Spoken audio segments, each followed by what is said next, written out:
Hey guys, so for a while now, I've been saying that I was going to document my horror movie ideas, but I haven't really done that. However, here's an idea that I've been playing around with. Let me know what you guys think. So, the movie starts with a guy that has the almost perfect life, with a wife and kids, a good job, all the works. So, one day, he's getting ready to go to work. As usual, his wife stays home and he drives his kids to school just in the neighborhood. Then, while going back home, he gets into a minor traffic accident, but is quickly resolved and he finds his way back home. The next day, he wakes up to go to work again, and he finds his bed empty. But he assumes his wife is probably making breakfast for the kids. So, he gets dressed again, ready to go to work, but that's when he notices his house feels different.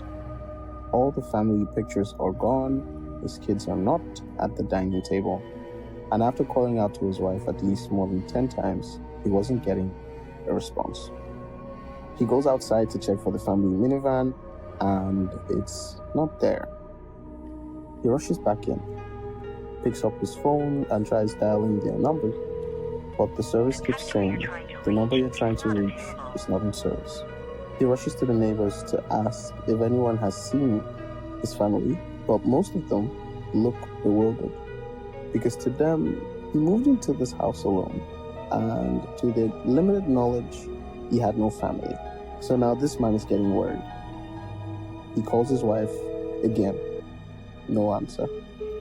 So now he calls his wife's mom to ask if she had spoken to her, but when the number connected, no one picked up, and he kept going to voicemail. Her dad was late, so there was no way he could reach him. Finally, he wills himself to calm down on the premise that his wife would probably call him soon. So he sets off for work. Upon getting to work, the location where his office building would normally sit is now under construction, and get this, there is no longer any office building there. John, as I would like to call him, starts freaking out. He loses his sense of self, and in that moment starts hyperventilating and has to open his car door just so he can get some air. He isn't looking, but in that moment, another car is just about blazing past, and his door gets caught by this car's menacing speed and falls off. John is about to get out of the car when he notices he can't, because in fact, the door never fell off. He just imagined that it did. At this time, John is losing it, so he starts talking to himself, trying to get his mind to relax. After about 20 minutes of this, he is finally calm and decides to go home, because the whole thing feels like a nightmare. So he sets off for home. He stops at the traffic lights just like everyone else, greets most people he meets at the stops. He's polite and courteous for someone whose life just basically became marshmallow. On his way home, John stops for a bite. He walks into the diner and settles down.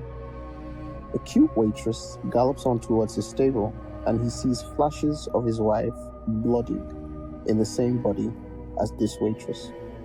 Suddenly, the radio comes on in the diner, and John is suddenly snapped back to the fact that he never actually drove to the diner, and his car is just sitting on the road, and he never left his supposed office building location.